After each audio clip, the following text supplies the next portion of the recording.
If you're trying to cut back on your drinking without getting sober, here's how that works. Alcohol doesn't become a problem until you start thinking it's a problem. I learned to drink in college, in a frat house. We pre-partied, did shots in keg stands, and drank till we puked. I felt like shit the next day, but I didn't feel bad about myself or think that I had a problem because that behavior was normal in my social circle. It wasn't until my mid-30s when I realized I was the only one of my friends polishing off a bottle of wine every night. And that's what put me on the slippery slope. Here's the thing. Our brains are like computer search engines. If you ask your brain, what's wrong with me?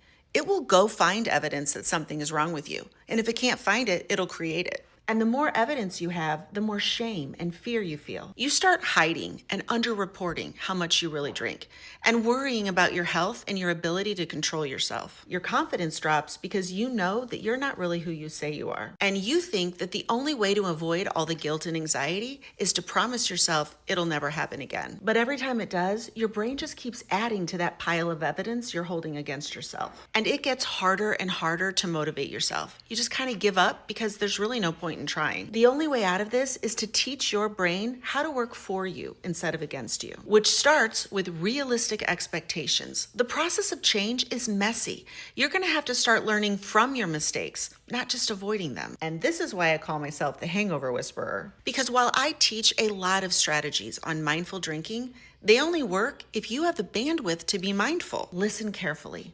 Success, hitting the mark with your drinking, only shows you the progress you've already made. It's the failures that show you where you still need work. Old habits take over when you're stressed, distracted, or feeling emotional, which means that every setback is a setup for success if you're willing to learn instead of beating yourself up and handing your brain more evidence that you suck, which is why the primary skill you have to learn is how to process your negative emotions. I'm Colleen, and I have helped hundreds of high-achieving professional women cut their drinking by about 80% using my emotional sobriety method. If you'd like to change your relationship with alcohol without getting sober, click the link in my bio and apply for a free discovery call.